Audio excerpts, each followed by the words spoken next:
AmandaLand, AmandaLand, AmandaLand. What's up, y'all? It is your favorite neighborhood merchant, Amanda Seals. I know I'm a woman of many hats, and today we are talking about my store, AmandaLand Exports. This is a one-woman show where I design the work.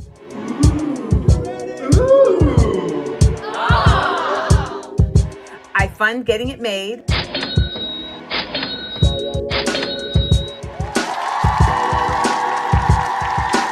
I ship it.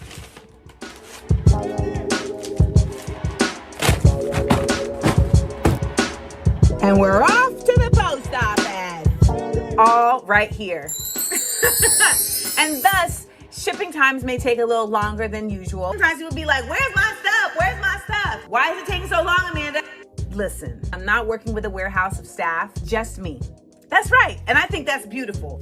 You're supporting a woman, a black woman, an independent black woman-owned business, all for the sake of artistic intellectualism. Because all of my pieces are meant to enrich you emotionally, mentally, educationally. So thank you for your support, thank you for your patience, and thank you for telling folks about AmandaLand Exports. It's a one-of-a-kind place for one-of-a-kind things.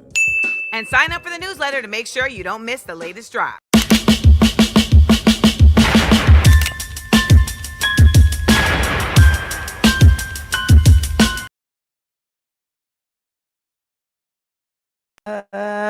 What is up? Good morning.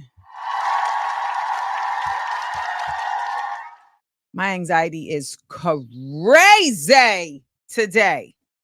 I don't know why. I don't know why, but my anxiety is on 9 bajillion today. It's just like,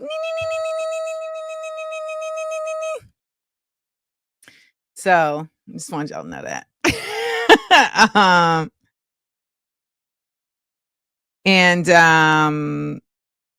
Yeah, here we are. Hold on.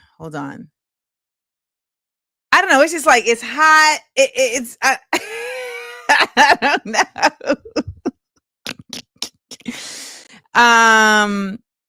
But welcome to Views from AmandaLand, our news and truths by any joke necessary. We are here on the right side of history, right? But I'm smiling because we are here, and I'm trying to do something different today where I go live on Substack at the same time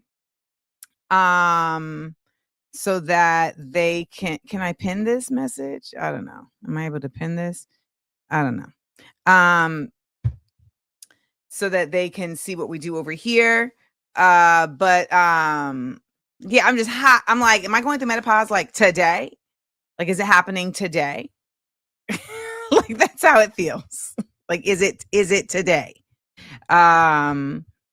So we are here at Views from AmandaLand. Why can't I pin? Substack is really great in certain ways, and then other ways I'm just like, you wanted me to be able to leave a message on here, but then I can't pin the message. It's like, don't get me wrong, Instagram is trash, but they had some things figured out. You know, they did have some things figured out, which was that if I write a message, I should be able to pin the message, right?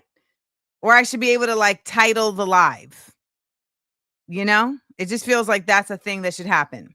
So, for those who are joining us for the first time ever, welcome. You know, Views from AmandaLand is Monday through Wednesday at 10 a.m. Eastern. However, that's only going to be through till June. Okay. That's going to be through till June. And then I take July off. And then in August, we come back and we're once a week. And I've realized that one of the reasons that I need to just do Views from AmandaLand once a week is because I need to be able to do the other things that are a part of my ethos and world. So for those who joined yesterday on Whatnot, so many apps.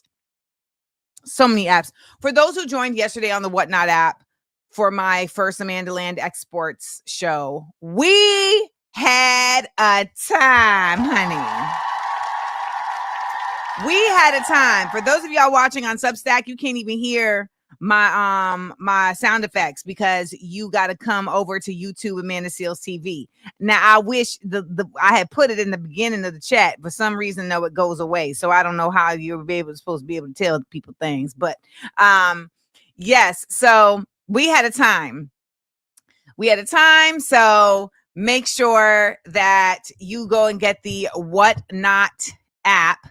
Download that bad boy because I will be doing those shows ever so often. Like next week, why am I so uncomfortable? You see me sweating, y'all. Like, why am I so uncomfortable? Oh, can I show y'all something?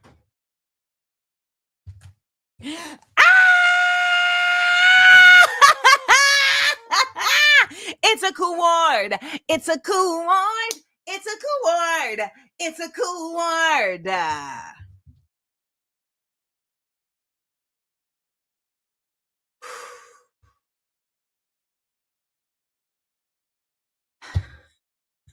I'm so hot. Y'all, I may need to put the fan on. I think I need to put the air conditioner on. Y'all, I got to put the air conditioner on. I'm too hot.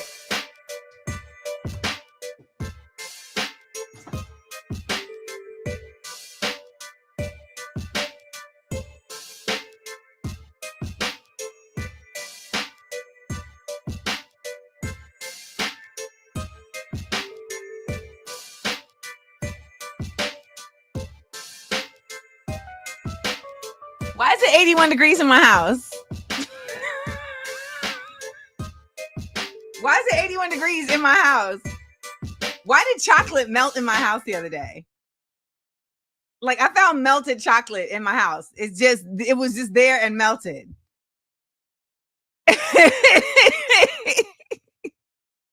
So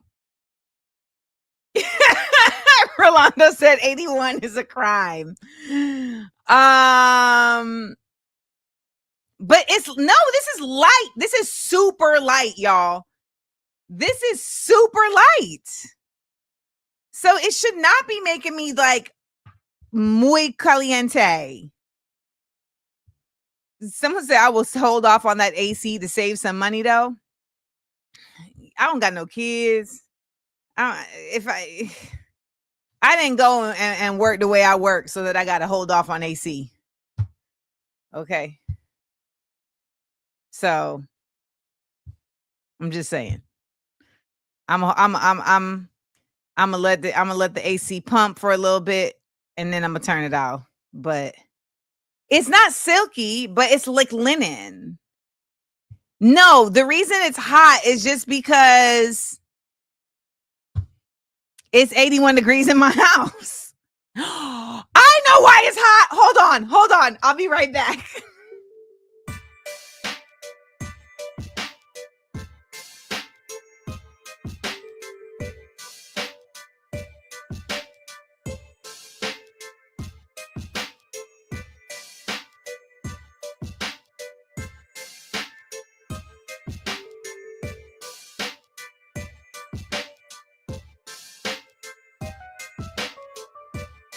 Mystery solved. Okay. So when I went downstairs at 7 a.m., when it was chilly, I had put on the fireplace.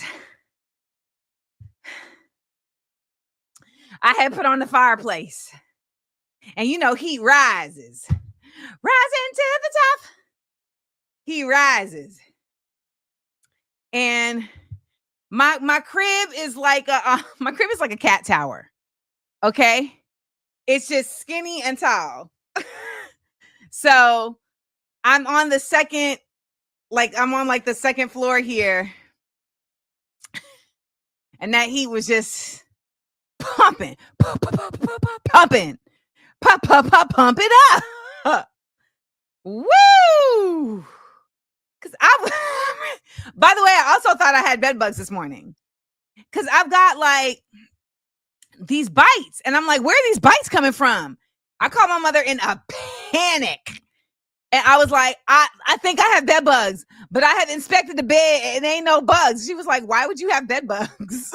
I was like, I don't know. I was like, but I have bites. I can't explain the bites.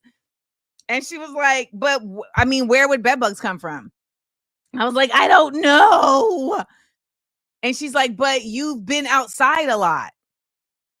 Okay. She was like, yeah, I think it's from outside. She was like, what do you mean? I was like, what do you mean? She was like, yeah, I think it's from outside. You've been outside. And I was like, are you saying that this is like a delayed bite? She's like, yeah, you could have got bit and then it doesn't like itch until, the next day. She's like, weren't you just laying outside by the pond yesterday? I was like, yeah. She's like, weren't you just digging your hands in soil? Yes. Like 2 days ago? Yes. She's like, yeah, you outside. Rolando said, it's from being outside, LOL. Bed bugs are crazy.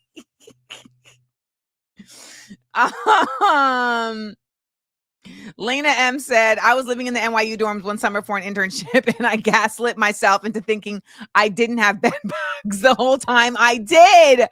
You were itching every night feeling like there were bugs on you and she said, but I would be like, I'm just high. Oh my God. Yeah, she was calm. No tantrum. So she was like, no. You have, okay. She said, I hope it's not ticks. If it turns into a bullseye, no, it's not a bullseye. It's not a bullseye. But Irish Spring keeps bugs away. Now, see, that's a Caucasian remedy. Why Black people, we know about the butters to keep the ash away, but I didn't know about no Irish Spring to keep the bugs away. All right, so I got to get me some Irish Spring. Who knew? I didn't know that there was a spring of Irish to keep the bugs away. It's not, I know what flea bites look like. Jonathan, it's not fleas.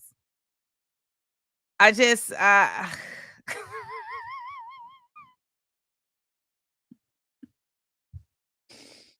need y'all to understand. I said this yesterday. Patricia and Isabel and Rolando be having me rolling. You all have really mastered the art of being funny in the chat. And that is not an easy thing to do. Because it's a succinctness of words. It's a when to use caps, etc. Because essentially oils and whatnots, like I know what that is referring to. That's like why do we have to say things like essentially oils? But it's true. Okay, so you just shaved the soap bar. I thought I had to wash an Irish Spring. You telling me I just need to put Irish Spring around? You think it's a spider bite? Because the spiders, part of my problem is that I'm not scared of spiders.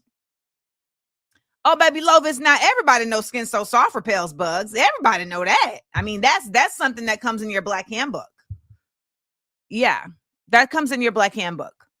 Because I'm sure that there are Black people in Congress and in MAGA who don't even remember that. Because they're so disassociated from their Blackness. But that comes in the Black handbook. Along with butters. Along with multiple uses for grocery store bags. So we all, yeah. Now, somebody that said that Irish Spring will have your body burning. What are y'all telling me right now? Irish Spring only helps with bugs because of the chemicals they use to stop it from molding. I wouldn't wash in it. Y'all, we are doing a whole thing on Irish Spring right now. Adrian be having me rolling too. Yes, the Black Handbook comes with Skin So Soft, Vicks, and a recording of the song As by Stevie Wonder, which I wake up to on a regular basis. Good morning, Ali from the UK. So yeah, who here is new? Do we have any newbies? If you're joining us on Substack, consider coming over to YouTube so you can get the full experience of Views from AmandaLand at YouTube Amanda Seales TV. Go to YouTube, click that, go to YouTube Amanda Seales TV, click the live tab, and we are here having a great time. And I would love to, I had written it in the chat at the top, but it don't keep it here at the bottom for y'all because Substack hasn't figured out that that's a necessity. That's a necessity. So you know what? Let's do, instead of doing our regular roll call of y'all telling me where you're watching from, let's just do a roll call for newbies.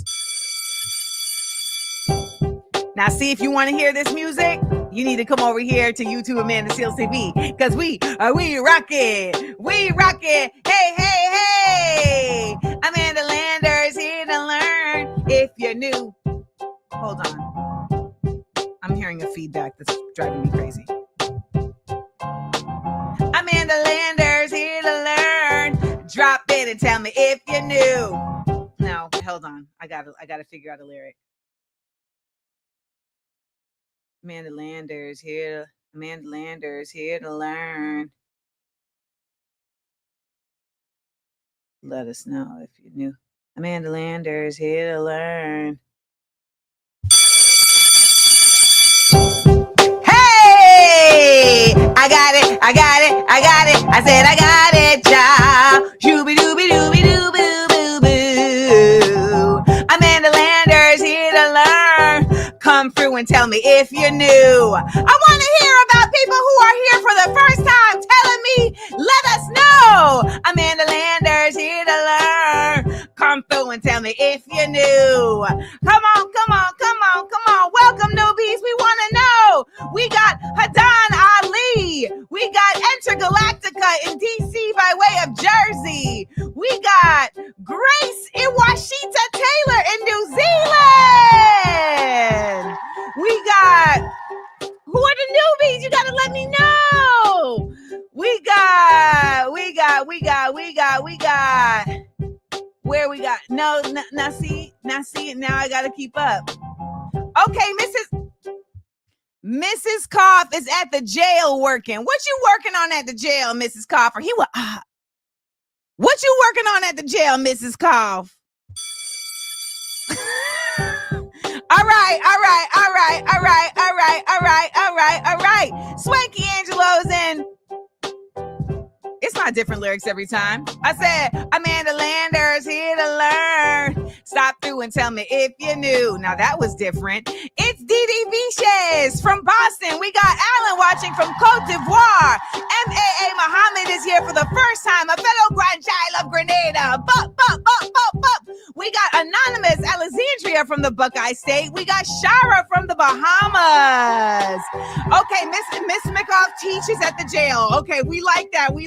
Mrs. K. Hoff teaches at the jail. All right.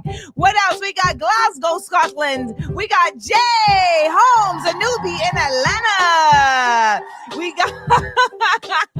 We got Mrs. Mom G3, a newbie in Washington, D.C. Thank you, Asma from Glasgow, Scotland. We love it. We got Tim Alexander in Brooklyn. Hey.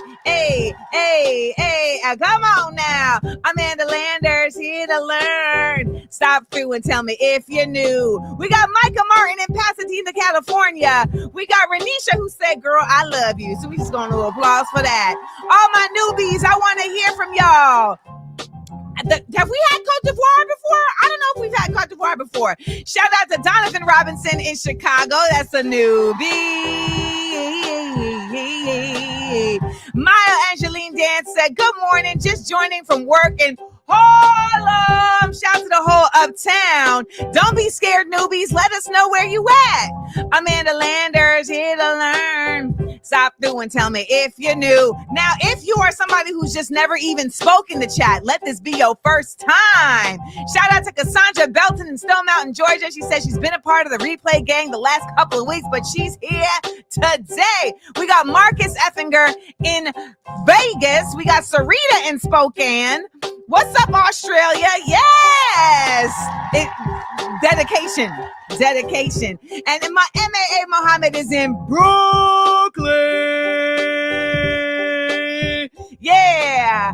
AmandaLanders here to learn. If you're new, thank you for coming through. Yes.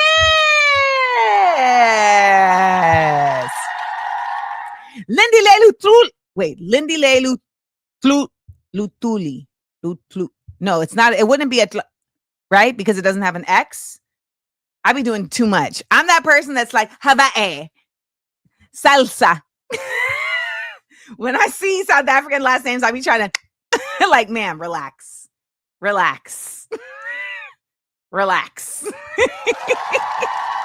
hear me when I be like, Rasa. Relax. Shout out to South Africa. Tuli. Lindy Lutuli. Yay! South Africa. Wait, so did we have Cote d'Ivoire before? Oh, you see me over here. AmandaLanders here to learn. No, we did not have Cote d'Ivoire. Yo, we got to add Cote d'Ivoire to the map. Yes.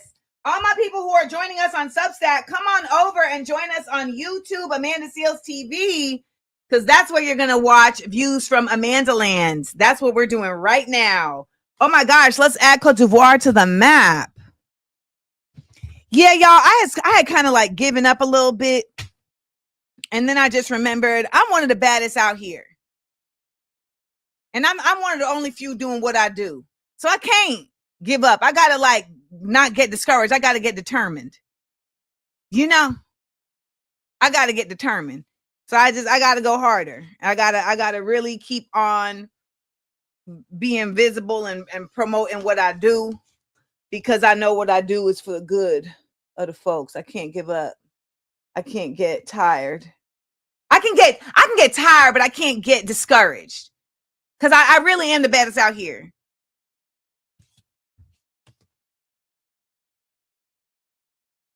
And that doesn't stop other people from being the baddest out here either, right?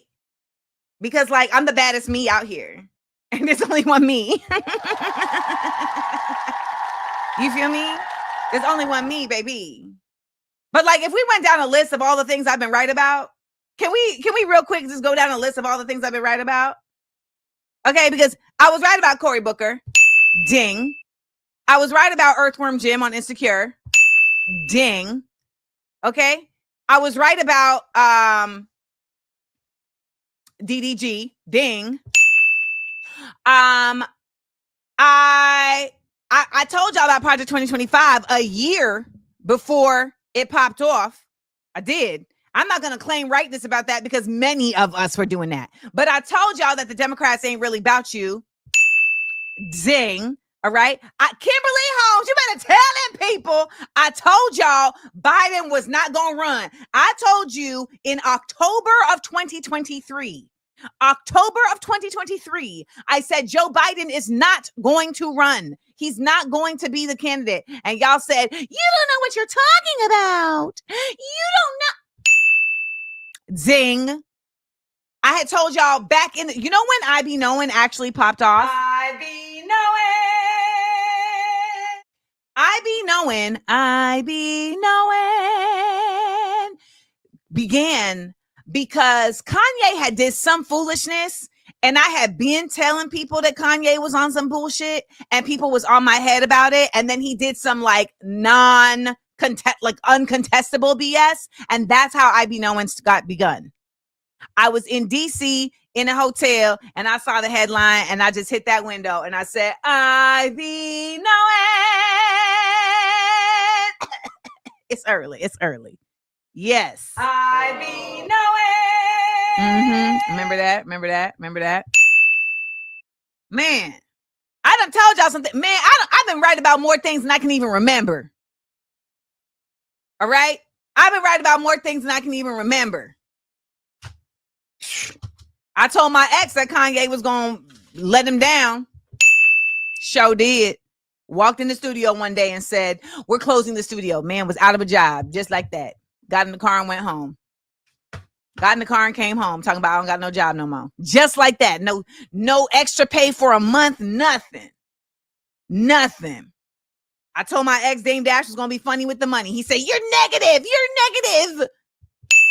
He was funny with the money. Okay. He was funny with the money. So,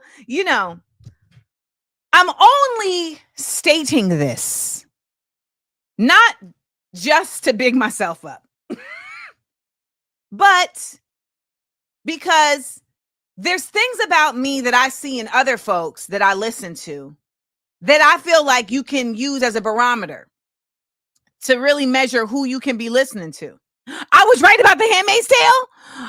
How did The Handmaid's Tale end? Tell me how The Handmaid's Tale end, because I was like, I feel like this is really going in a white savior, white women direction. I said, I feel that's where this is going. And so I cut it. I said, I'm not going to watch it no more. It ended horrendously. Oh. Are you kidding me?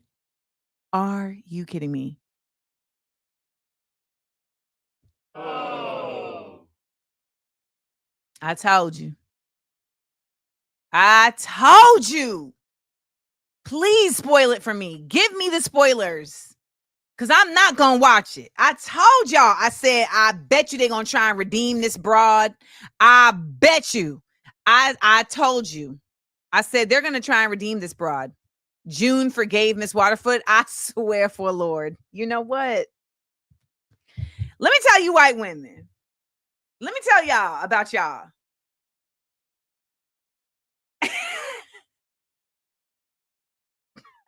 They made an entire show.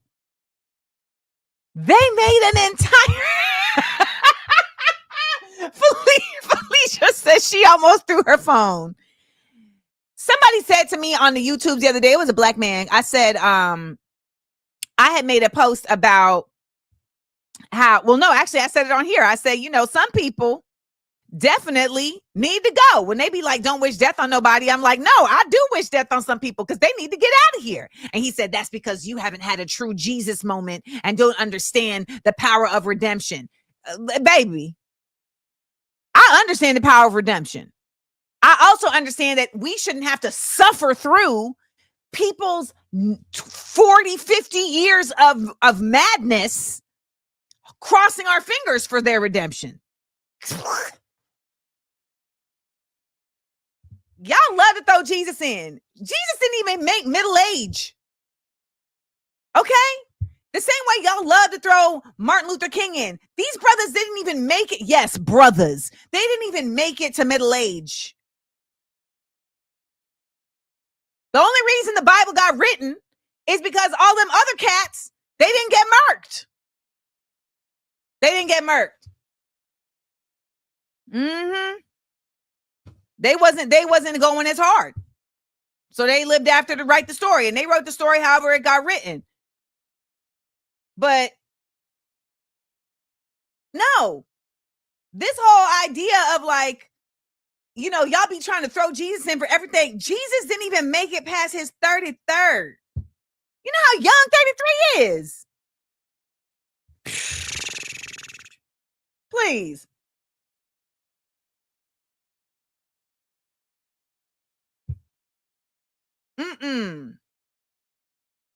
Sarah Palmer, you better say that. Wait, Adrian said, Peter was definitely not going as hard. He denied even knowing Jesus. You know what somebody said on my YouTube comments the other day? They said, if Jesus is black, so was Judas. That hit me. 39 is young too. You right, Gregory Calloway. Okay. I'm with Reese Roberts. The best show for me this year has been Andor season 2. It wasn't entirely perfect, but what is? Hamid said the key part in Sinners is that the Irish vampire jumps into the screen on fire and literally the devil, and would excuse all of that as long as you're white to wreak more havoc. You see that? You see that? Baby. Listen, I feel like Handmaid's Tale ending with the forgiveness of Mrs. Waterford suggests that any crime against humanity is forgivable in the villain's own time. You understand me? In the villain's own time. And I don't believe in that. And I really feel like if repercussions were faster in being beset upon folks, there would be a much faster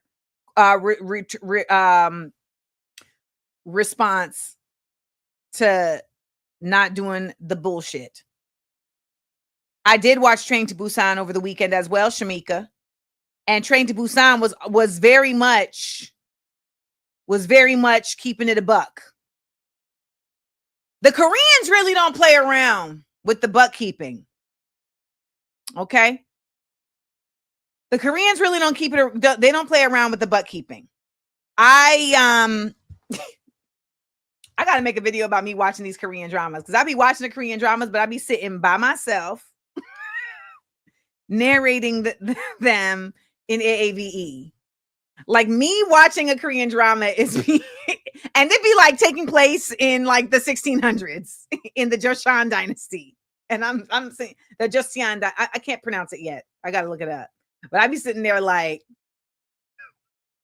I'd be just by myself like, now see, that's when you played yourself, because they had went to the guild and now you don't went to the guild. And that's how you know that it's about to pop off. It's about to pop off.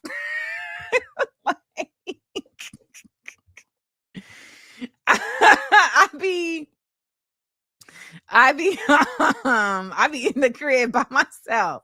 Nah, see, this lady here, this evil. How does lady get so evil? They be doing these kids dirty. Wait a minute, Libby, get out of here. Rose had hip dysplasia, and so that was how they incorporated her disability. But her whole disability is Ehlers-Danlos syndrome. Somebody look up Ehlers-Danlos syndrome. I know people watching on Substack are like, is this the show? No, we just talking. This is not the show. We just in a talkity talk mood today. Okay, so 28 years later is coming out. Okay, because my Taekwondo master was talking about it, and he didn't really know what he was talking about, but he was like, trying to relate to me, because he's still trying to make up. Anyone who watches my Patreon knows about me and my little me. Yes, I'm going to talk about Forever Today. Comedy Rules like, are you going to finally talk about it? Yes, I am.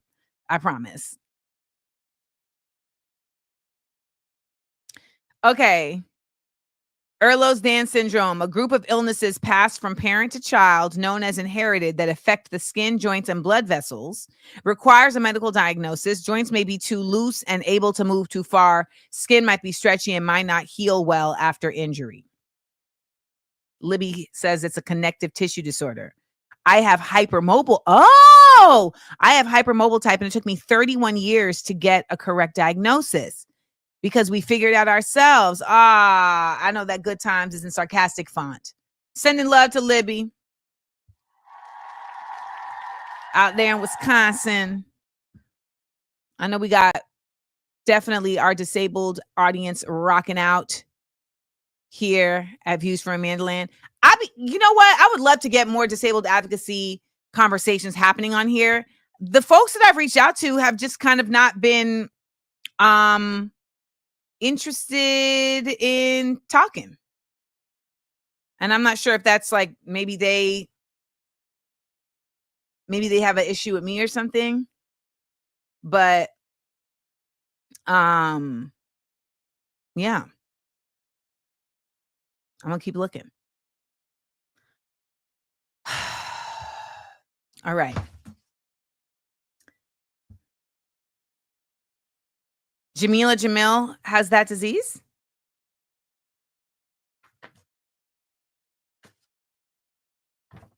I need to watch The Witch and The Witch 2. The other one, is that Korean? Because that's really what I'm all about. All right. It's funny because sometimes y'all be joining the chat late. But we're going to talk about things. Let's get into our word of the day. If you're watching right here on Substack, you're not getting the full experience. Come on over to YouTube, Amanda Seales TV. Click the live tab and join us for Views for AmandaLand. All right. I don't know if we've had this word, but I like it, so we may have to have had it again. All right. Today's word of the day is convivial. Convivial. Convivial. Hey, Pastor Deidre Jones. Convivial means festive and sociable. Convivial. People give me a bad rap, but I'm actually quite a convivial gal. I'm convivial if you're not full of BS. You get my full conviviality if you just come with your reality. Anyone else got a sentence or a word a sentence for convivial, or does anyone have any etymology for convivial? It does sound like a happy word. It has an onomatopoeia-ness about it. Jessica Ramsey says, yes, Pastor Deidre Jones says, hey, y'all, love and blessings. Guess I'm feeling convivial today. If y'all don't remember, Pastor Deidre Jones was with us on Black Around the World and talked about moving to Belize, retiring in Belize, baby. Jessica said, my Libra rising helps provide a convivial balance to the gravity of my sun and moon Virgo. Yes. Concert season is convivial, Miriam. Sarita said, okay, so Sarita is behind. She's still talking. Okay. Mrs. Bless 313. All my folks here at AmandaLand are extra convivial. You better know that. Sarah Netter, Miss Seals Wardrobe always exhibits convivial vibes. Yes. Brandon, carnivals are convivial events that create community. You better hit us with some alliteration. You better hit us with some alliteration right there. All right. Nia says that vivere is Latin meaning to live. All right. So there's some etymology right there. And Rolando, Miss Seals' fit is serving y'all gangsta and convivial. Yes. Like you're like, is she doing gang signs or is it jazz hands? We don't know. We don't know. We don't know. We don't know. I'm so mission driven right now. I'm very mission driven right now. And it's like my brain, I literally had to tell my brain, calm down. Calm down. You're doing a lot. You're doing a lot. I need you to just relax. You're doing a lot. Because what happens, I don't know if y'all do this too, but once I have a mission, I be trying to like solve the mission in a day. Like, I'm like, if I can just, I can solve this mission today. Now, Shamika, you know I can fingerspell my name. You know I'm the type of geek that got the sign language book and made Shayla Perry and me learn sign language. I don't even know if Shayla Perry wanted to learn sign language, but she was at my house.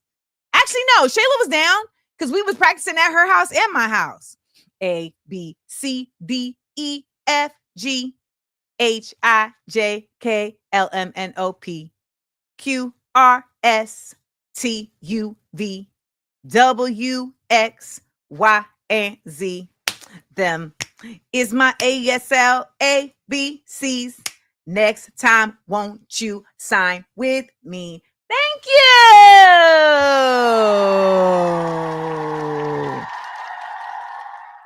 Shamika is fluent in sign language. Oh my gosh. I think I could get fluent in sign language. I can't.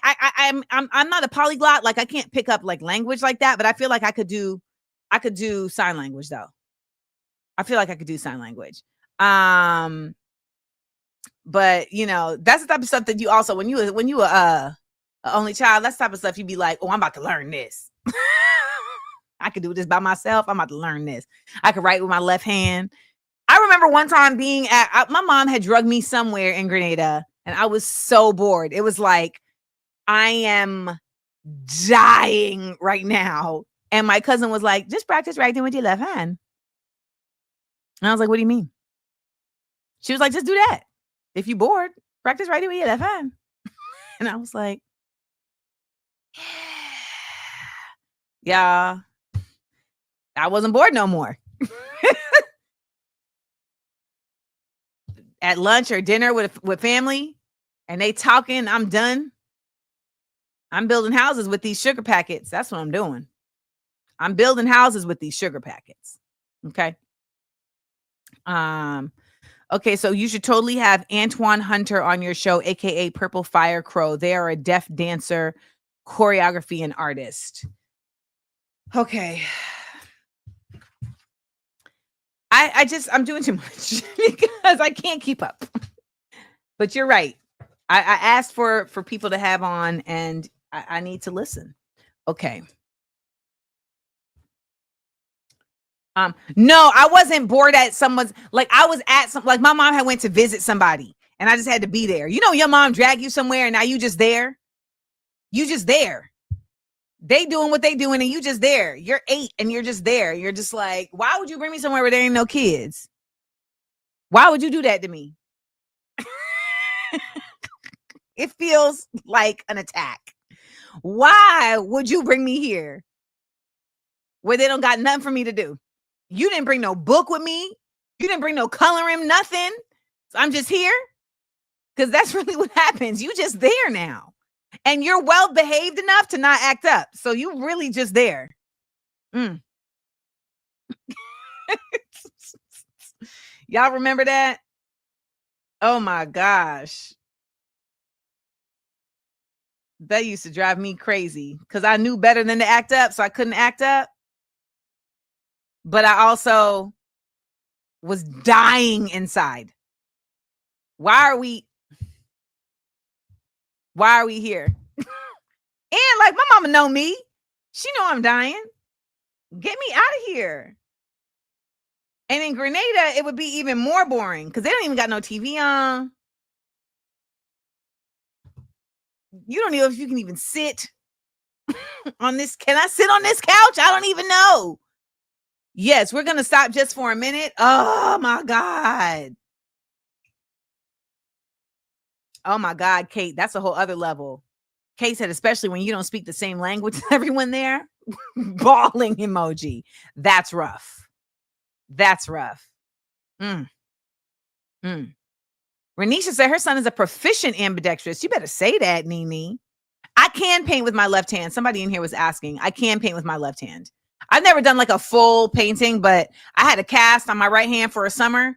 And so it was like really hard to hold the brush. So I started just learning. It's actually, I can paint with my left hand way easier than I can write with my left hand. Libby said, disability advocate Latchy. Okay.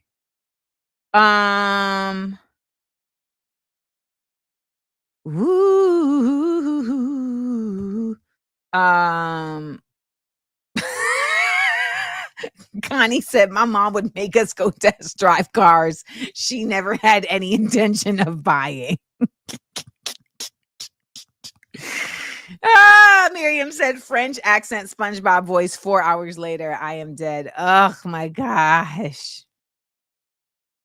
Lord. Well, shout out to all of us who made it through those moments with our parents, because that used to drive me nutty. All right, so on the show today, we're going to really dive into this whole Harvard versus Trump thing. And I want to get your opinion, guys.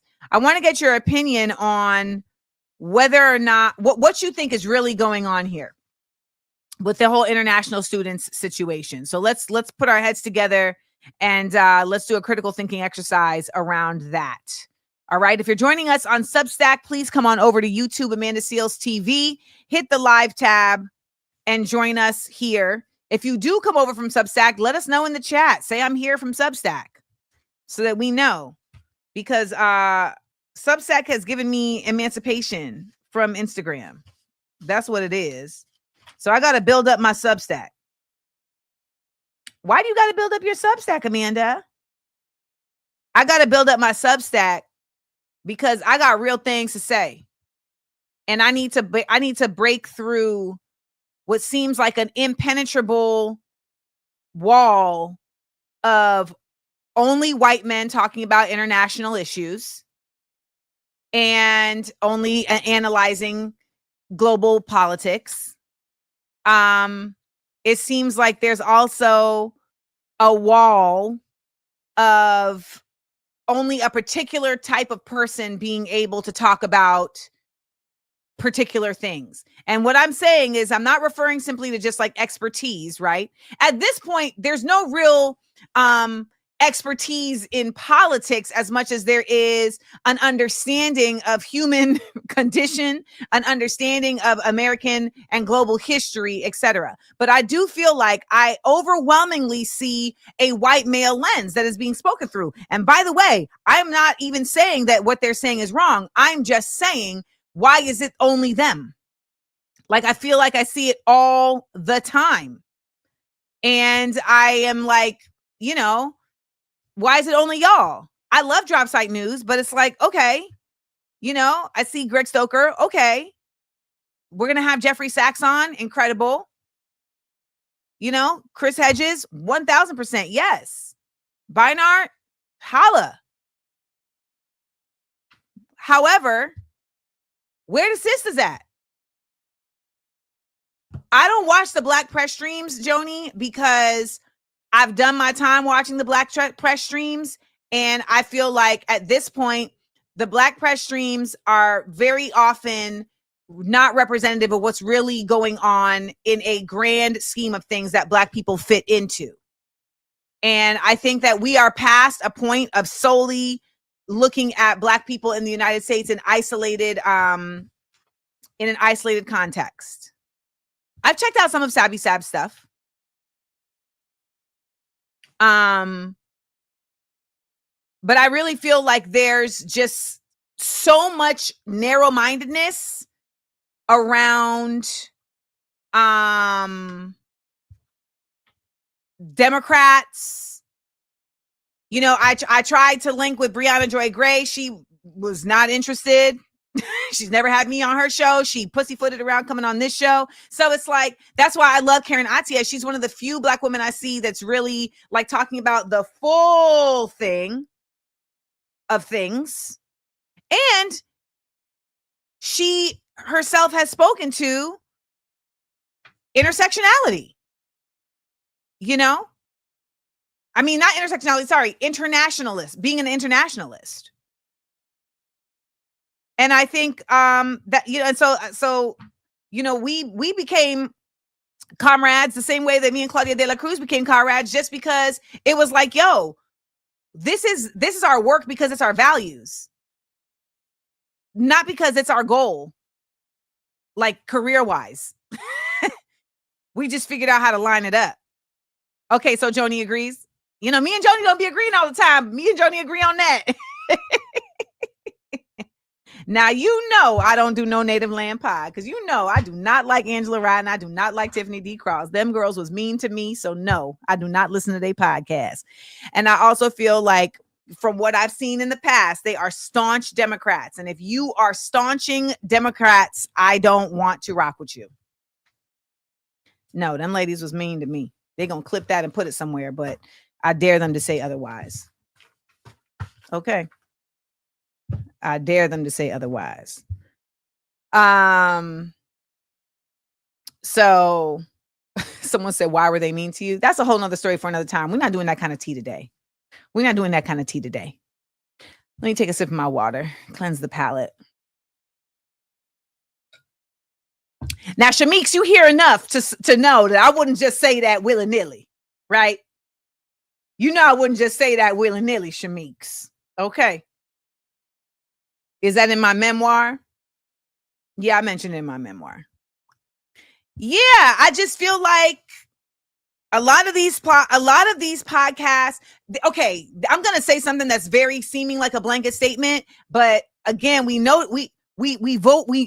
Woo, child, you see how I stuttered right there?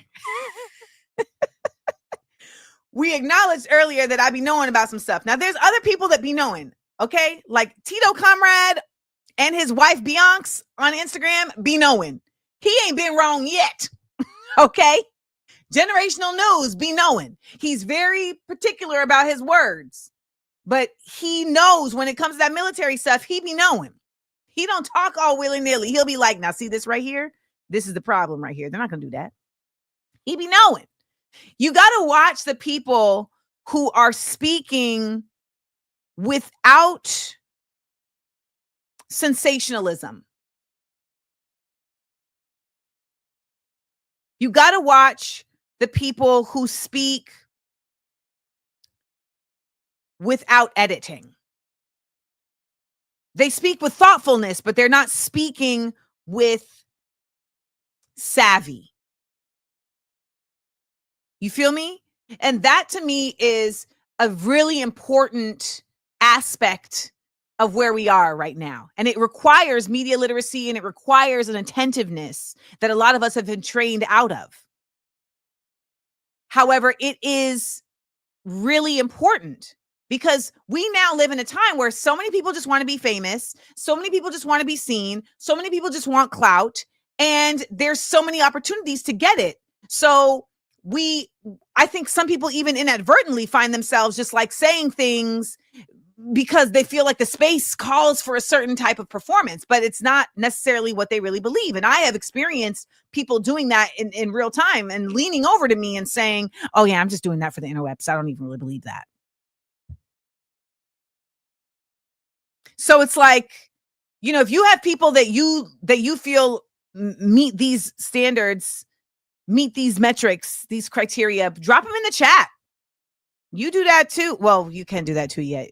Because I have to set this up on Substack, but drop it in the chat here because it's not just about like being smart or critical thinking, because there's a lot of smart trash people too. Like that's not like limited to a value system, but it's, in my opinion, there's a couple like benchmarks for me that really told me about who I want to listen to.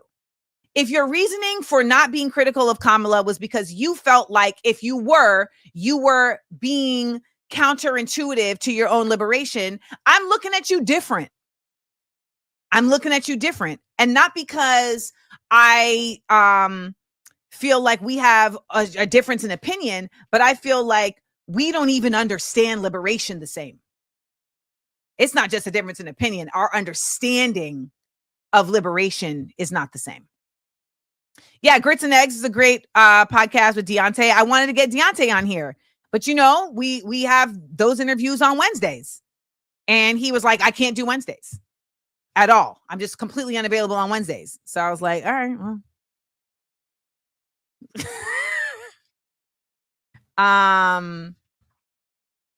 So yes, we had People's Oracle, Dana Knuckles on here. Yep. Facts and Fire, Afeni, she's great. It's really just, to me, the men are reeling on TikTok right now about Deontay, because Deontay be really holding the men to task, and he's just like, oh babies, I know you didn't come in here I look at her differently after happily taking. Oh, okay. I thought you was coming in here to big up Simone Sanders. I was like, no, no, ma'am. Love from Somaliland, Fuad. Yay!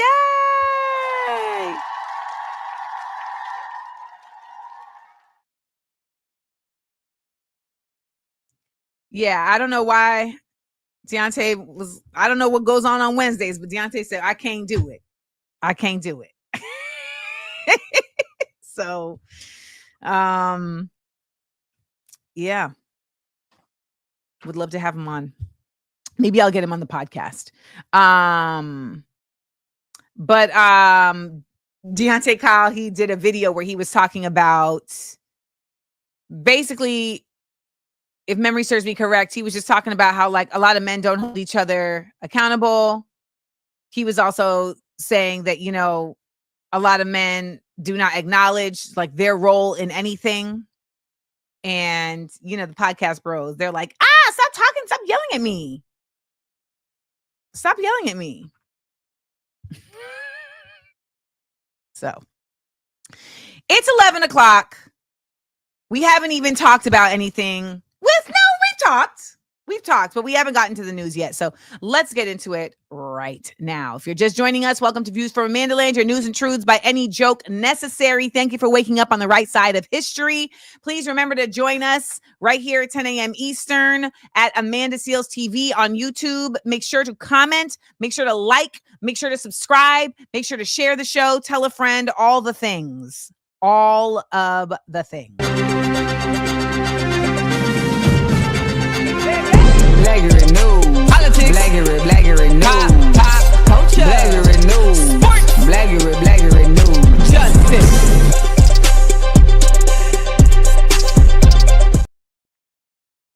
Hold on, I want to see something real quick. Blackberry news, politics, Blackberry news, pop, culture, Blackberry news, sports, Blackberry news, justice.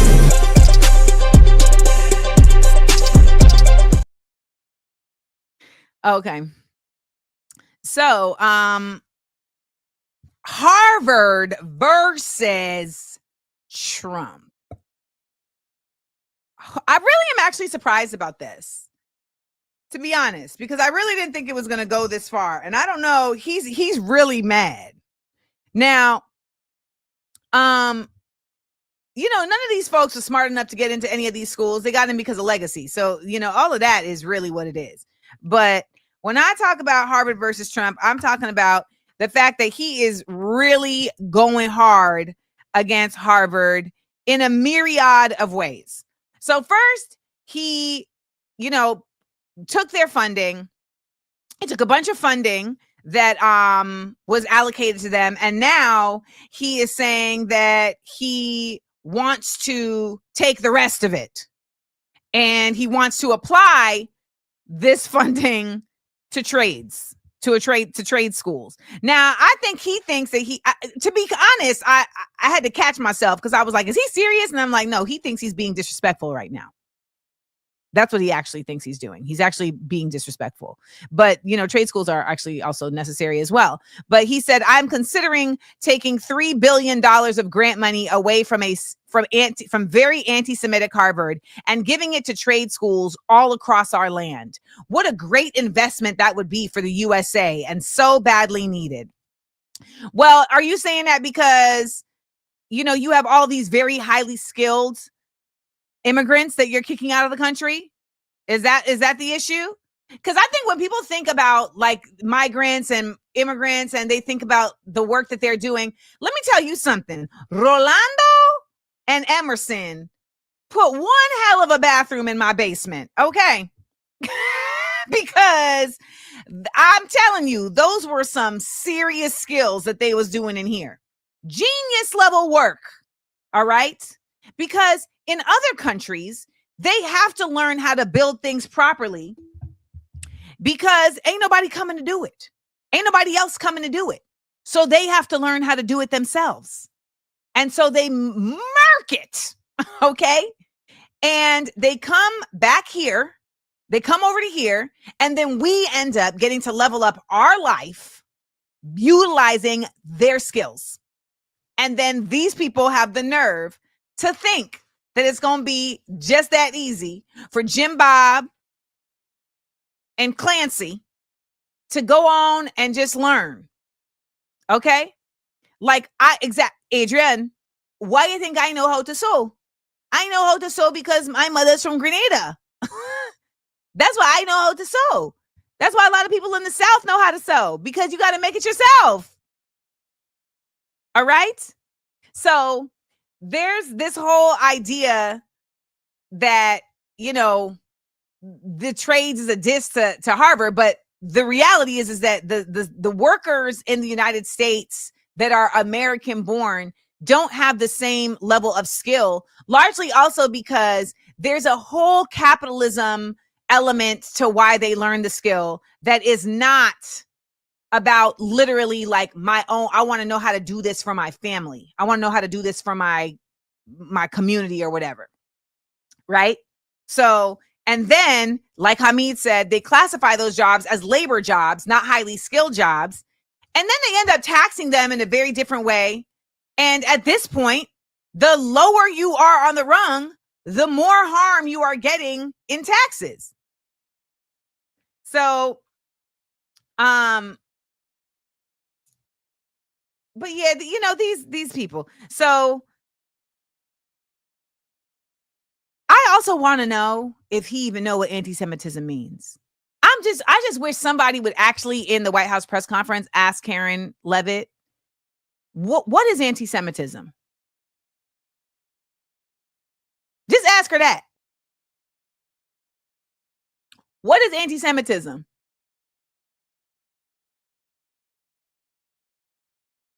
She's not going to have an answer. She's not. She is not going to have an answer.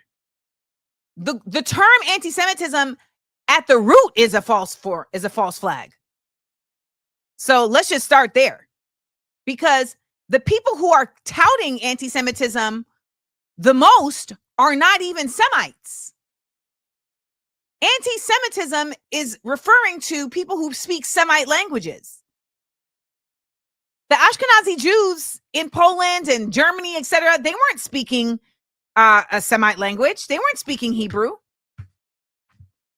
No, they brought Hebrew back when they officially founded Israel, but they weren't speaking that language.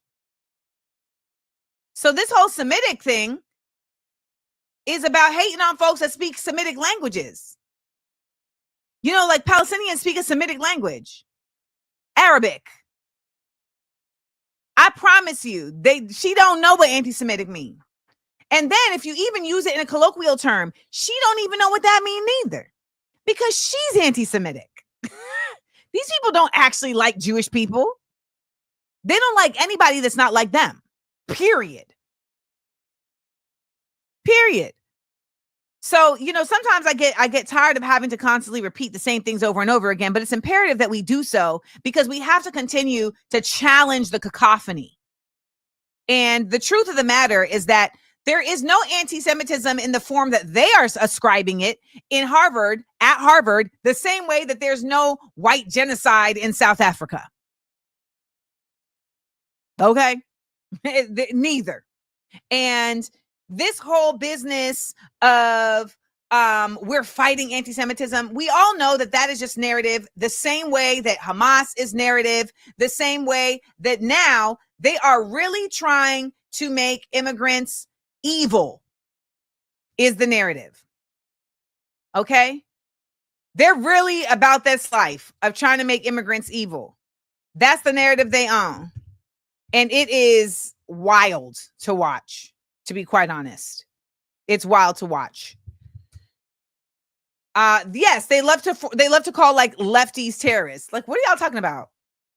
So on Thursday, Kristi Noem sent a letter to Harvard telling it that the Department of Homeland Security revoked Harvard's certification under the Student and Exchange Visitor Program, SEVP. So this has left 6,793 international students out of status. So now they'll either have to leave the country, enroll in another university, or remain at the university in violation of terms of their visa. So if I was another university and I was really trying to stand up against Trump, I'd be like, y'all can come here. Come through. Come through. Now, what they've also done overnight is they've paused all new student visa interviews and are now including social media vetting. So literally, if you have on any of your social media accounts supported Palestine or hated on Trump, etc., you're considered persona non grata. You can't come through. They're trying to cleanse the system. Now, as somebody who had I've had a background check done for me when I was doing something for Coca-Cola. They do 2 background checks now. They don't just do a background check on your credit and a background check on your criminal history. They do a background check on your social media. And what was fascinating when I read it, because in California, the law is they have to send you your background check. When I read it, it was fascinating to see how so much of the data that they were referencing was people's response to things I'm saying. Not even like what I'm saying. It was people saying things like, oh, she's never right, or she's always wrong, or, and it would be like, who are these people? Who are these people? And this is why AI is also so incredibly frustratingly, effective and different, because now you can utilize this tool to search through data in a fashion that you couldn't before. Sarah Palmer's in an international school, and she said they stopped admitting Palestinian students 2 years ago. So, it's really like a very real thing. And it says to me that we're entering into waters that I don't think any of us can truly fathom, to be quite honest. I don't think any of us can truly fathom, because this is now a place where we start to really figure out how this technology that we're using is being used against us. And then what happens is resistance starts. By the way, there's like a whole white people resistance group that doxes like the white nationalists, these guys that come out of the U-Hauls, and they're called Mayday. And I appreciate the work they're doing, and I'm glad they're doing it, because it's not Black people work to do. But I'm like, y'all named y'all resistance group after a TV show's resistance group. A TV show that didn't even end well, because they ended up making up with Ms. Waterford. Come on now. Why y'all did that?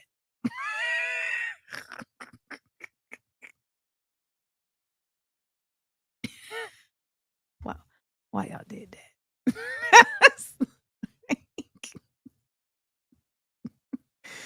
Did y'all just colonize your own name for your resistance group? I was like, okay. I think Mayday had other meanings about labor, but that doesn't make sense, because the context that is being used here is as a underground resistance group. And in the in Handmaid's Tale, that is the name of their underground resistance group. Right? Isn't it Mayday? Yeah. Anyways, so Trump is doing that, and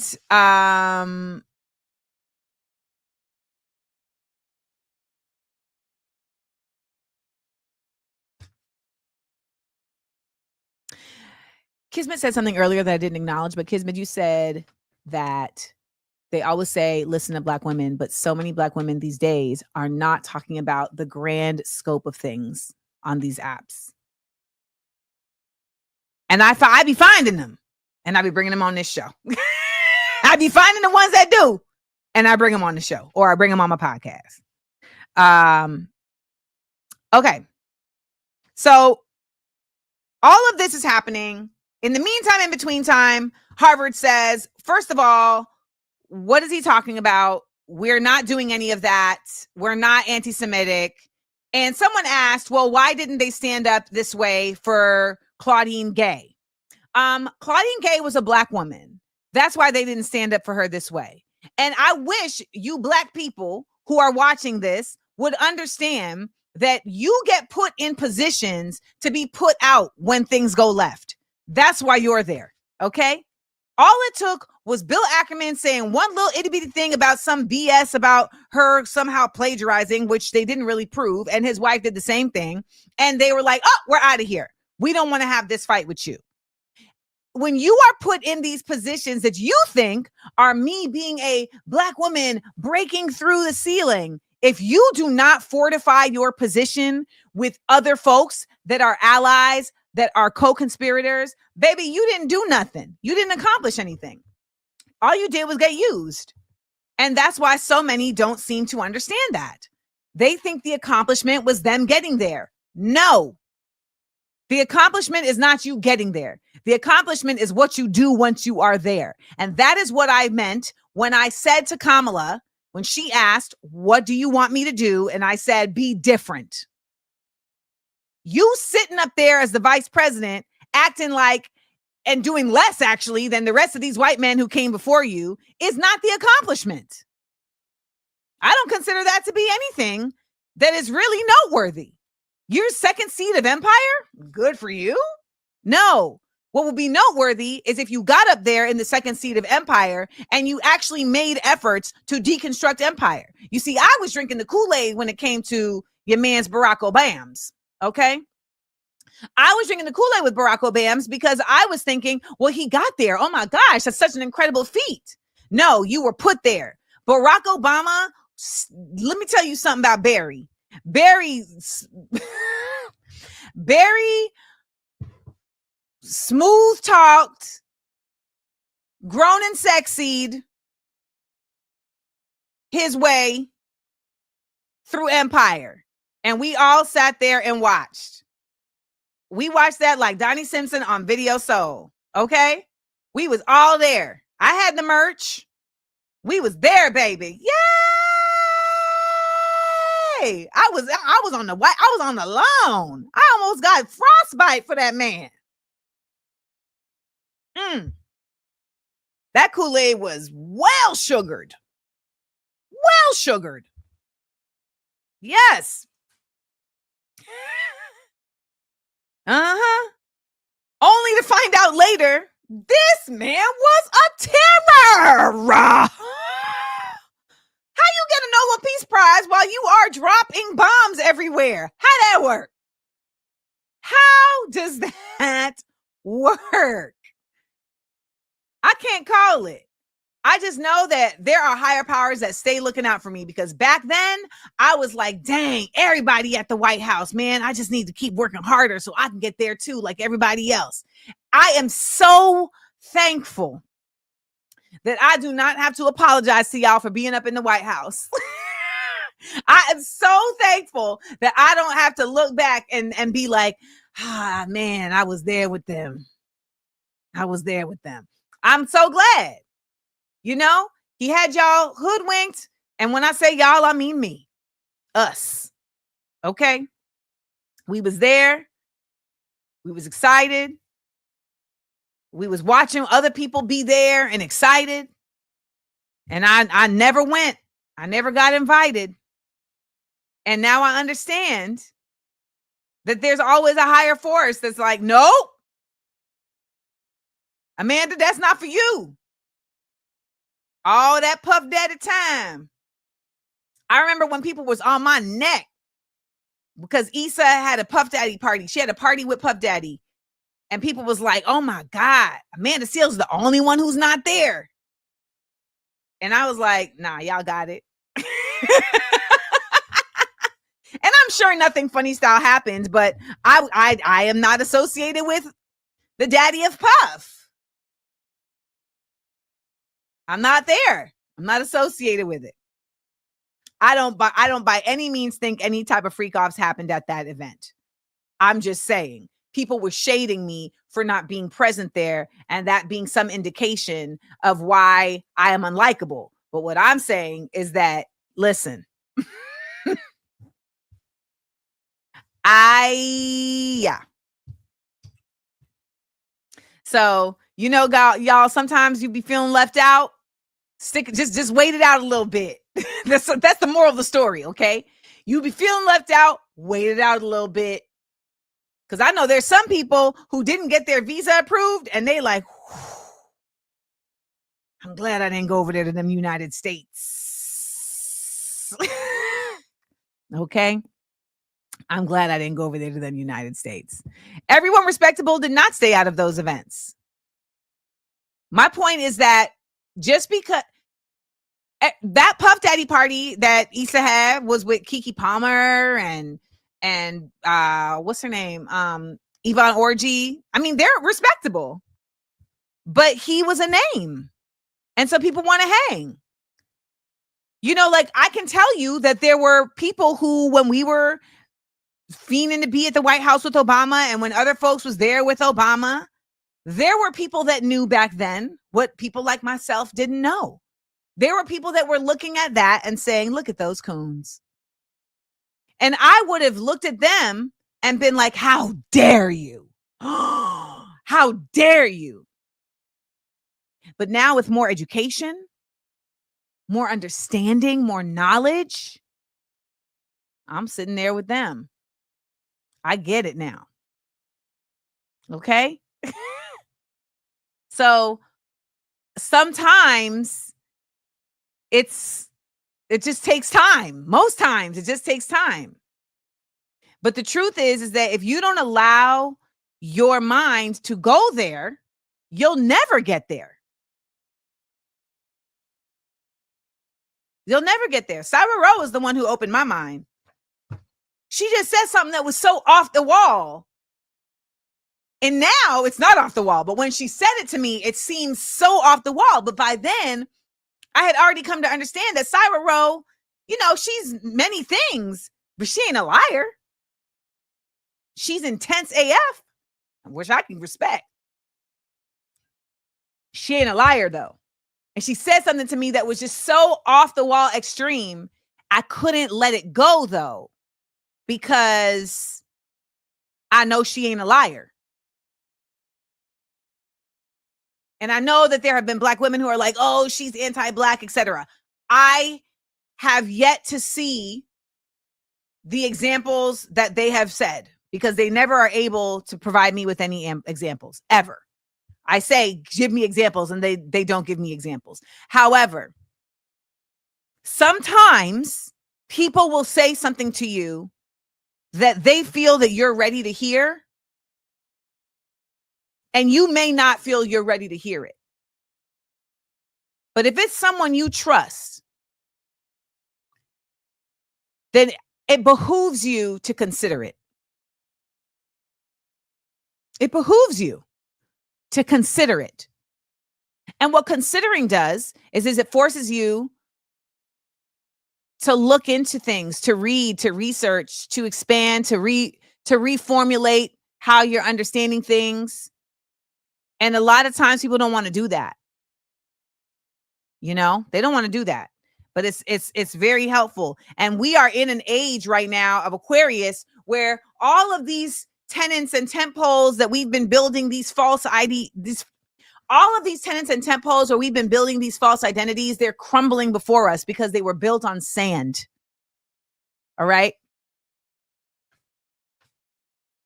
So that's why we do this show, Views from AmandaLand, because I'm not here to report the news. I'm here for us to talk about it and contextualize it, to expand our minds around concepts of it. I want to hear from you guys. Why do you feel that he's coming for the international students? There's some theories that I've heard. One, They said because there's funding that ends up getting funneled into these schools from international students, because apparently Harvard, doesn't, well, apparently a lot of schools do not give any break in tuition to international students. In contrast, though, Harvard apparently does. I read an article written by Eli Mistal, who I believe went to Harvard, and he said that actually, and he was saying that this is anecdotal, but he said that to his knowledge, Harvard actually gives scholarships to international students in ways that other schools don't, because they have an endowment, and so they're able to, and that they apparently seem to understand the necessity, the importance of having an international representation in their student body. Now, mind you, their international students are of a varied ethnic makeup. It's largely Indian and Asian. They also have Israelis. And then you have, some from other places in Europe and Africa. However, there's a bigger thing happening here, and I want to hear what you guys think. Okay, so Jenny Ray said, international students bring international perspective. I learned so much outside the classroom living alongside international students. Christina says, the rest of the world will take all of the brilliant minds, and the United States will lose decades of brilliance. The world doesn't need us. We need the world. And listen, the EU has said, well, if the United States is not going to fund these studies and these scientific research, we will do it. Jasmine Okiti says, it's often wealthy international students too. Some unis like George Mason that are demographically more progressive depend on international students. So I feel like they're trying to pin Harvard as an example. Leah says, it seems they want to disrupt higher education altogether. Are you wrong on that? No, I don't think you're wrong on that at all. I just want to always keep our brains considering in what way. Like, okay, so if you take down Harvard, so Delisa said, I think he thinks if he can take down Harvard that he can control education. So the other part of this is always remembering that these people are, they're not smart. One of the mistakes we often make is thinking that these folks who are making these evil decisions are somehow smarter than us, or that they're infallible, that they're not going to make errors, or that they're not delusional. And oftentimes they're delusional. They're not masterminds. Jessica said, I assumed it was attached to racist whitewashing ideologies to ethnically cleanse the universities. And since Harvard is the most well-known and prestigious university, it sets the best example. Got it. I agree with that. Chloe Johnson says, I always said he's into eugenics. That's his connection with Elon. The blocking of migrants from poorer countries is one thing, but he's mad that white men are filling up Ivy League schools more. Can you add on to that, Chloe? I'd like to hear more about that. Sarah, exactly at Pantera Villarreal, they don't want international students influencing the students here. However, it's a little late for that. The students know what's up. Ooh, his grandson didn't get into Harvard. Okay, so see this? It be something as basic as this, y'all. See? His grandson didn't get into Harvard. I promise you that's the reason. I swear for Lord. May God strike me dead while I'm standing. I swear for Lord. That's why. That's it. Thank you. That's it. That's the reason why. There we go. Well, we did it. We did it. We solved it. That's the end of the show. We did it. Not even his grandson, his son. Oh, right. His son. Barron didn't get into Harvard? Child, that's what this whole thing is about. That's what this whole thing is about. There we go. That's it. And Obama's daughter did. That is what this is about. That's what I'm saying. Like, all of this ends up being a pettiness that this is what I believe happened. This is what I believe happened. I believe that the Project 25 people was like, hey, check this out. What we want is a white nationalist nation.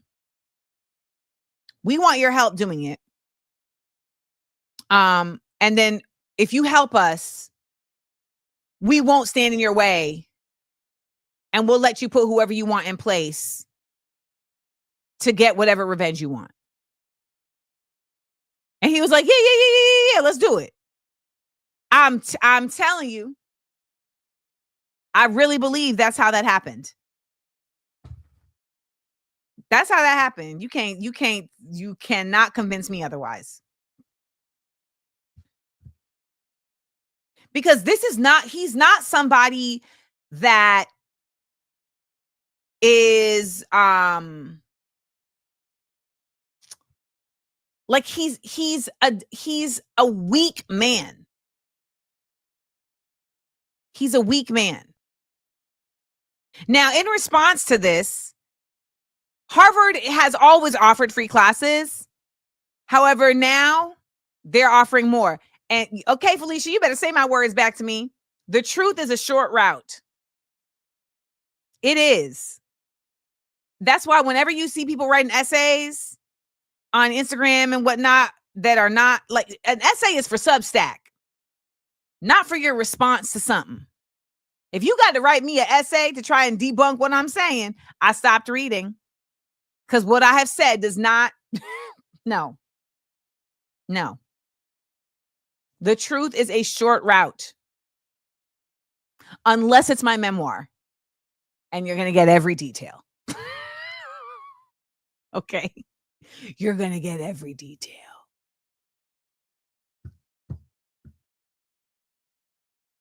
Every detail.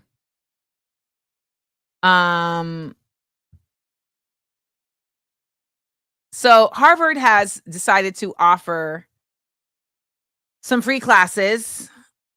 Now, this class is not free, but I do think it's worth noting. Leadership and character in uncertain times. In today's world, it is crucial that leaders act with integrity and authenticity. Leadership and character in uncertain times is a 5-week online program that offers an opportunity to learn how to lead in times of conflict and disagreement. I ain't gonna lie to you. Part of me wanted to just take the class just so I could see who the hell teaching this class. Who is teaching this class? I want to see the syllabus. Who's teaching the class? I want to see the syllabus, and I want to know what is actually being considered the crux of character. And what makes the times uncertain? I want to know. It's a necessary class, but I still need to know. If I could, I would just pay for y'all to take the class. If there was a way for me to pay that money so everybody could take the class, like pay once, but for everybody to take it, I would do it. Just so y'all know. I would do it. Let's see some other classes. We the People, Civic Engagement in a Constitutional Democracy. Gain a foundational knowledge of American constitutional democracy while crafting your own civic voice and identity. So this is something I would be fascinated to take this class, because I'm like, what are y'all considering a constitutional democracy? Are y'all considering the United States a constitutional democracy? This man up here is saluting in an army fatigue jacket. You know? Because I don't think you can really teach this class in the context of the current United States or of any United States. Here's some other ones. Social sciences, online leadership, creating public value. Learn how to face and meet today's challenges and design a public value proposition that is both actionable and value creating. Humanities is teaching a class that's just called justice. Just one word, y'all. Just one word. Justice.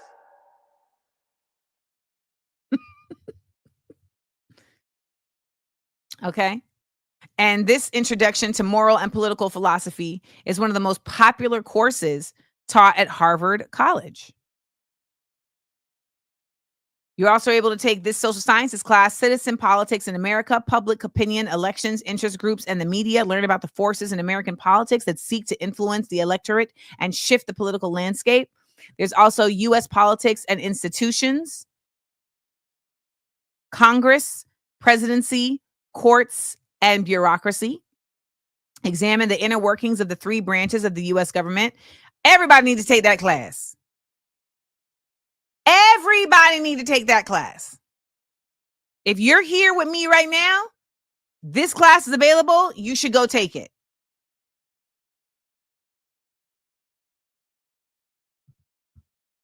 Serge Sound said, a friend I grew up with in Brooklyn said once in college, a professor did a lecture and ended it with a question to the students.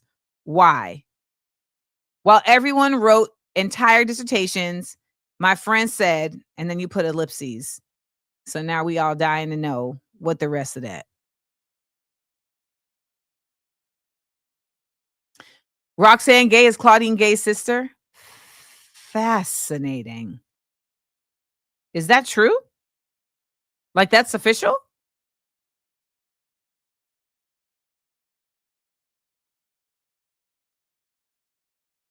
She published an abridged version of her essay writing course on Substack. Interesting. Okay, so the end of Serge's comment is the student that won. The answer was, why not? Exactly. Why are we writing the whole dissertation? Why not? Let's see. Another class, American Government, Constitutional Foundations.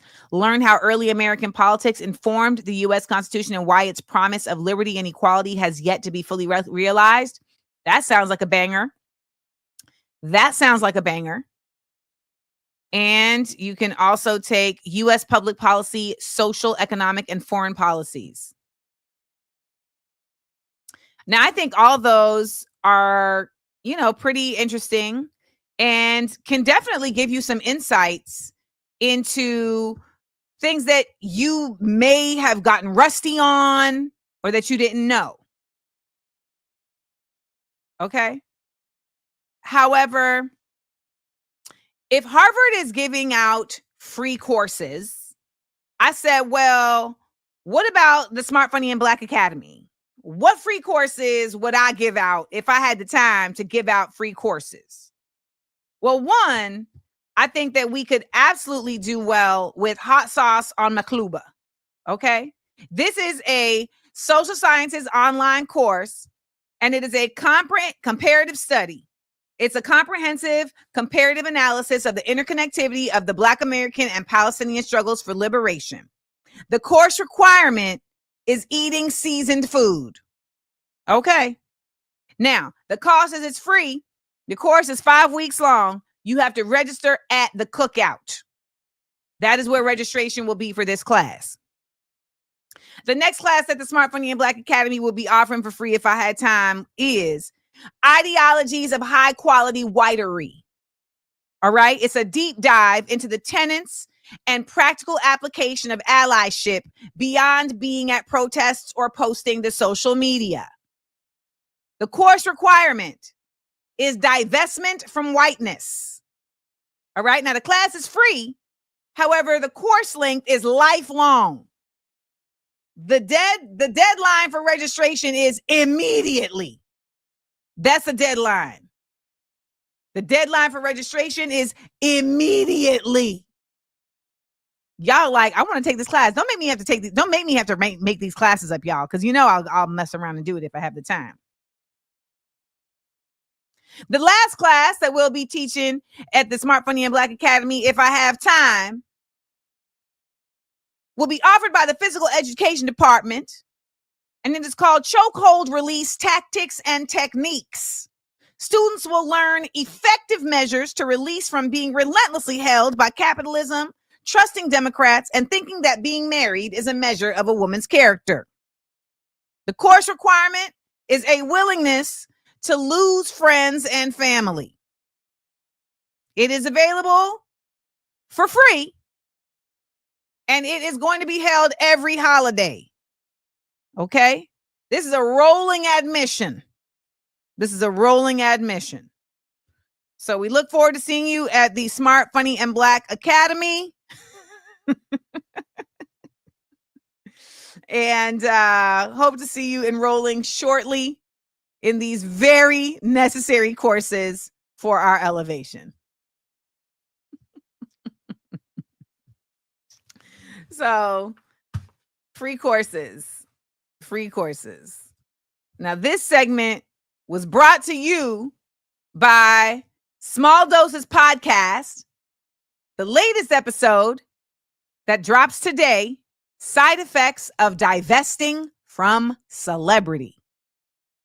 Have asked me since, well, why did you go on Club Shay Shay in the first place? And it is imperative that I explain this as it relates to the divesting from celebrity. I went on Club Shay Shay because within the context of Hollywood and LA and Black Hollywood and Black LA, at the time of what was happening with Black media, Club Shay Shay had become the place where people were going who had been harangued, who had been misunderstood, to speak their piece. Cat Williams, Monique, to speak their piece. I am somebody who's been harangued and misunderstood consistently. So it was a natural progression within this context that I go to that place. So when they reached out to me and they asked me, you know, what I want to talk about, and I was able to give them a list of the things that I wanted to discuss, I genuinely felt like this was the course of action that made sense to take. It wasn't until after, when I watched it back, having been removed from it, that I really realized how shitty of an experience it was and how much I just didn't need that.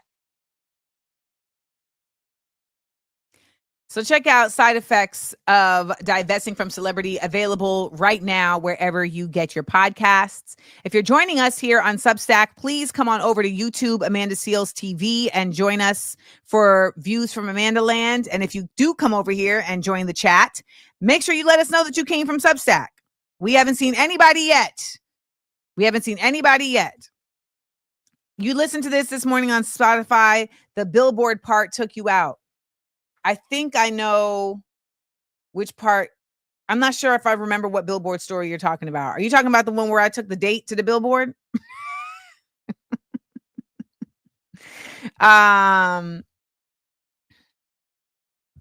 You think Kat and Monique went to Club Shay Shay to talk interrupted? So did I. I was interrupted the whole time. And just so you know, I will never stop talking about that interview. There's a couple things that you will always hear me be mad about. And I think till I die. That Emmys party and that Shay Shay interview. I'm to the grave. I will have dementia and still remember how mad I am about that. Okay. Hell yeah, they cut stuff out of my interview. What are you talking about? They cut a lot of stuff. They cut very many examples of him sounding like a ridiculous person. And that's crazy because he already sounded like a ridiculous person, even without the things that were cut out. It's in my book. It's in my book. I'll put out the book at the right time. It ain't the right time right now. It ain't the right time. But it is the right time for us to talk about the show Forever. How about we do something? Let's talk about something positive. Let's talk about the show Forever. AmandaLand.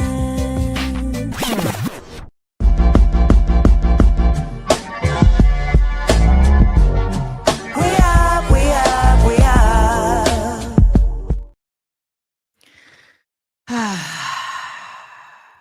All right. No spoilers. Not necessary.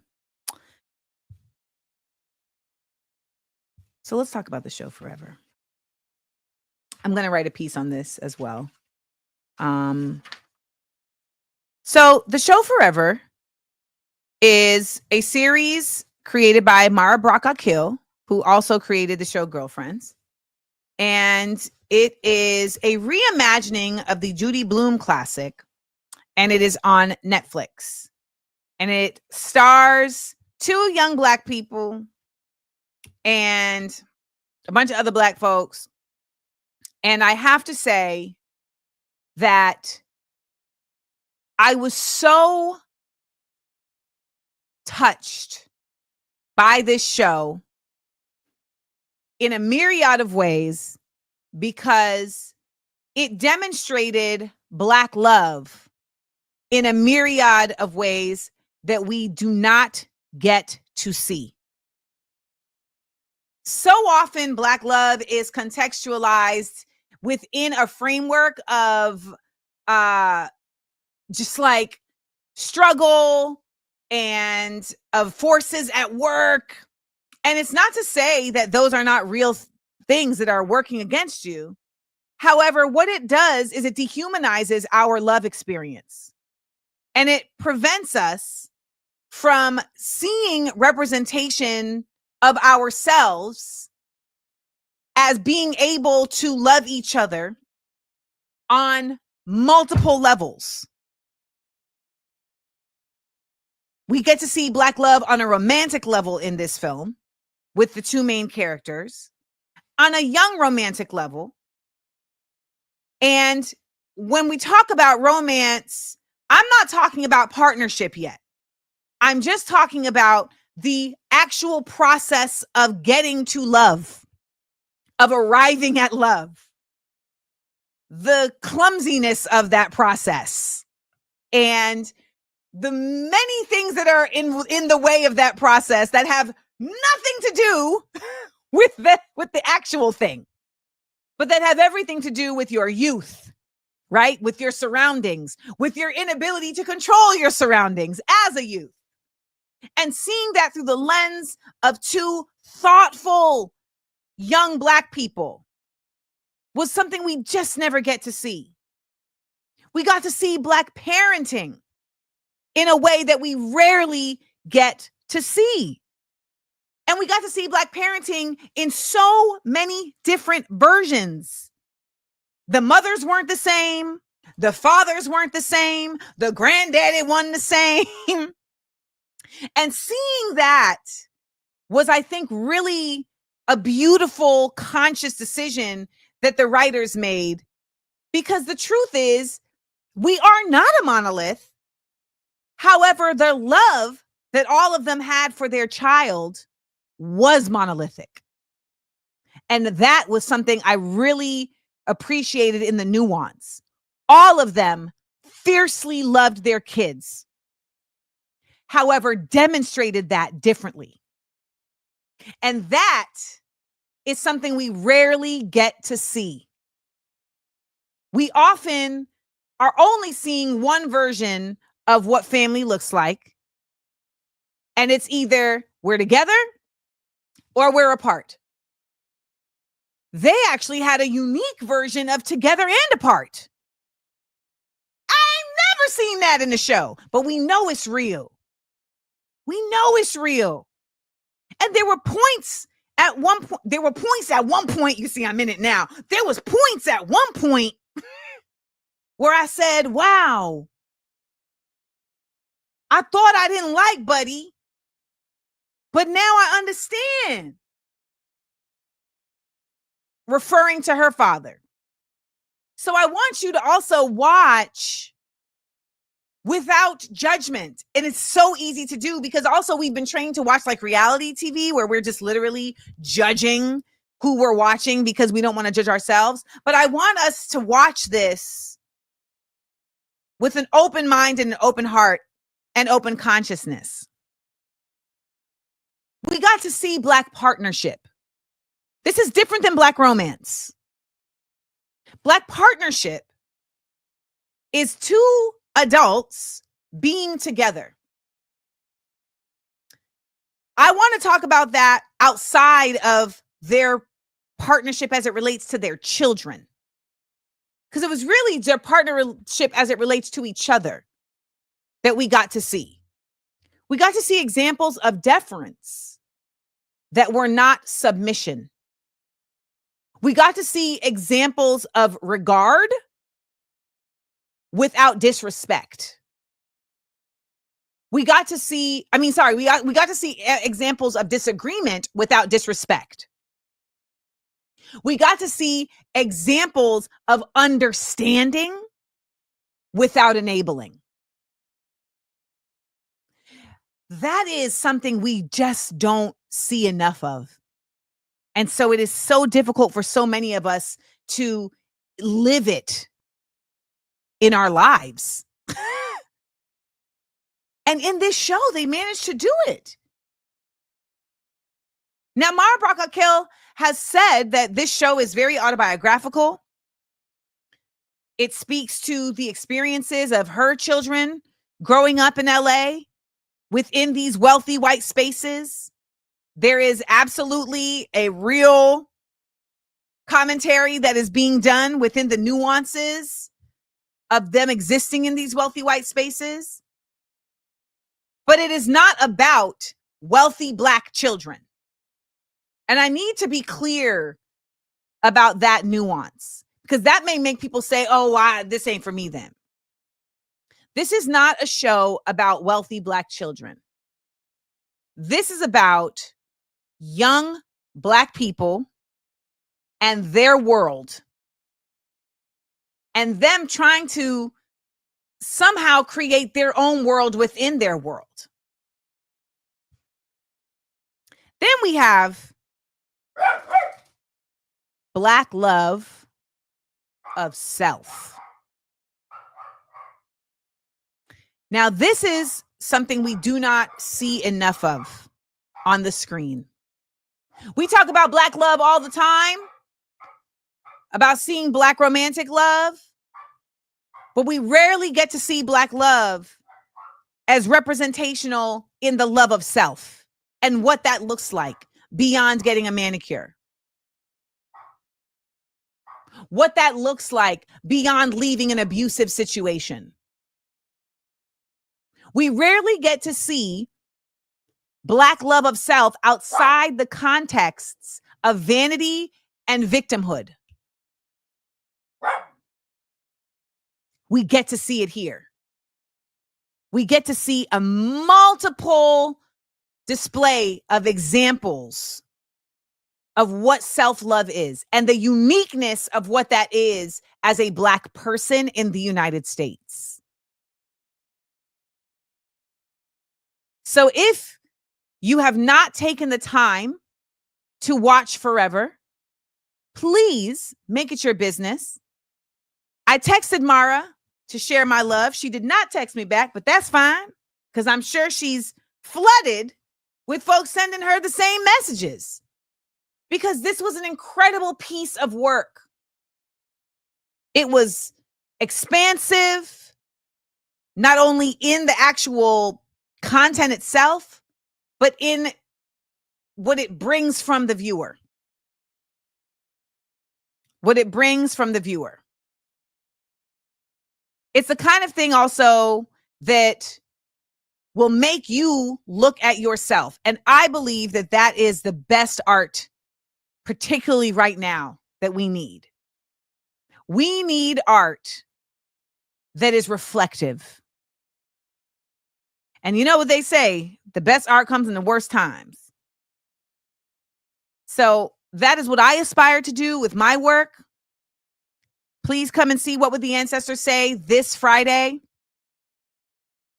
Please come and see What Would the Ancestors Say this Saturday at the People's Forum here in New York City. It is a free show. You can go to peoplesforum.org to sign up. You can also go to peoplesforum.org to get the link to watch the show on live stream. Work as artists, our work has to be tethered to something more. It has to be tethered to something more. And I love seeing that this type of work was on such a big, massive platform. And I love seeing that her trash ass husband was not listed as a co-creator.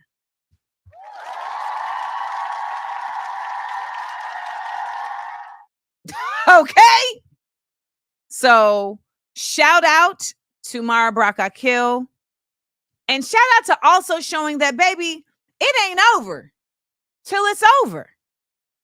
You know, people will write you off. People will think that you done hit your peak because you had something really poppin' go down. You know, in the 90s, she did Girlfriends, and I think people may think, oh, well, that was it. No. When you got it, you got it.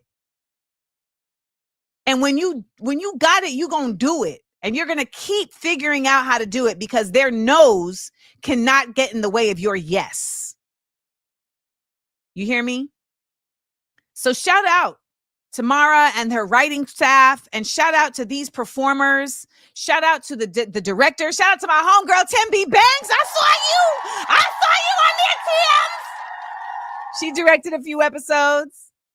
Beautifully done. A really great piece of work and a real bountiful source of light in dark times. So thank you. Thank you for creating that. Truly, truly. PSA.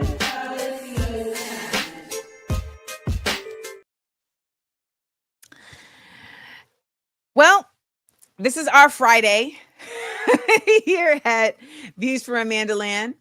But we have a few more days of this week. The weeks keep just going by faster and faster and faster. It doesn't change, though, that we continue to have to, just keep on reconsidering and considering how we're living, how we're moving. But I hope that today, on this hump day, you will stop and really just kind of take a breath and smell the flowers, smell the roses, if you have them to smell. If right now you feel like you can't smell the roses, if right now you feel like I'm just too congested with the BS, then I hope that you will, at the very least, take a moment to write about that. Write about that BS. Get it out of your brain and put it on a page.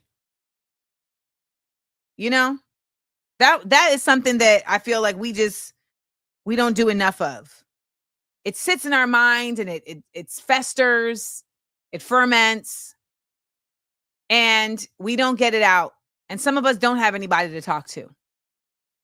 So talk to you. Talk to you. And one thing I'll say is that when I write the mayhem down, it be feeling like I'm literally drawing my own roadmap to getting out of it. It's like my own GPS to passing through. So many of us are so fortunate to just have been where we are and live where we live. It's luck. I'm seeing what they're doing in Gaza. The pushing of 300,000 people into areas to get food and aid, and then having the nerve and the audacity to somehow blame them for running almost at levels of stampede when they have been starved.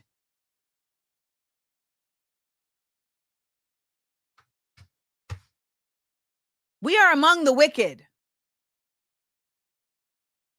And so we must continue to cleanse ourselves of that which torments us mentally, because we cannot let ourselves be downtrodden. We can't let ourselves be disillusioned and become disenchanted. So take a breath. Look at some birds. If you got access to watching some fish swim around, watch some fish swim around. And then come back, because we need you. PSA.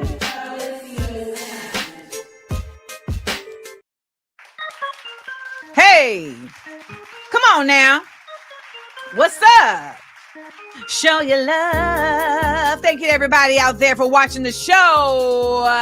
I appreciate everyone every time. If you haven't dropped a super in the chat, this is the time to do it. If you joined us on Substack, I hope you'll make a note to be back on Monday at 10 a.m. at Views from AmandaLand. All you got to do is go to YouTube, Amanda Seals TV. Join us in the chat. We're a whole community. It's a whole beautiful time. It's a whole beautiful time. So big ups to Anonymous, who said, I appreciate you for being authentic and solid, in a word of all caps, frauds. Carmen Bailey's, thank you. Have a great week. Sarah Palmer, Kimberly Parkhurst, Leah Jackson, and Shamika gave us one. She said, thanks for the nickname, Shameeks.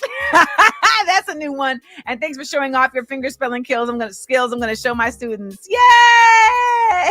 Yay! Thank you, Tanya Pierre. Thank you all so much for always supporting the work that we're doing. I feel just I don't know how it happened or why it happened or where it came from, but I really got this battery in my back to really show up. And I'm going to keep doing my best to do so. And I even last night, I found myself like my brain kind of going off and I said, come back. Come back, nigga, come back. We're going to be okay. We're going to be okay because we have to help those who are not. And that's what it's going to be. So, AmandaLanders, we're going to keep on working. If you are interested in volunteering for the free show that is happening in New York, please send an email to VFAL@smartfunnyandblack.com. VFAL@smartfunnyandblack.com. If you are interested in if you are interested in volunteering for the show on Saturday, VFAL@smartfunnyandblack.com. Okay? Everyone have a great, fabulous end of the day, or beginning or middle of the day, I should say. Also, remember, we still have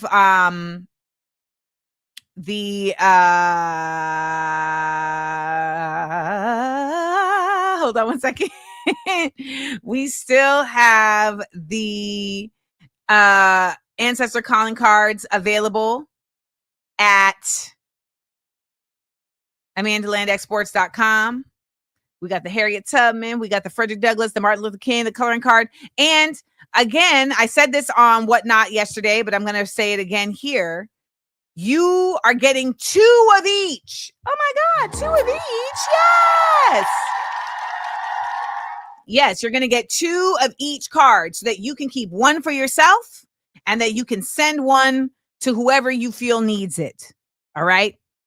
So go to AmandaLandExports.com and get your what would the ancestors say calling cards. We also have the Harriet Tubman pin, and we also have the Harriet Tubman patch. Both are currently available. I extended their availability because I realized that when I had put them for sale initially, the images I used looked bootleg as heck. Bootleg as heck. And so I've corrected them. I will see y'all in Patreon. Shout out to my SEAL squad and the rest of you till we meet again. 30 seconds of stillness.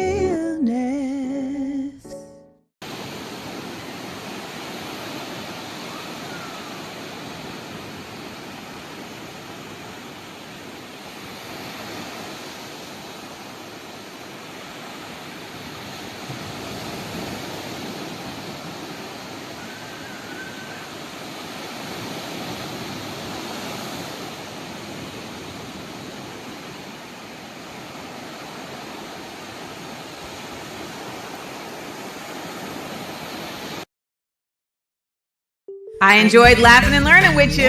Please make sure to like, comment, and subscribe. And tell your friends.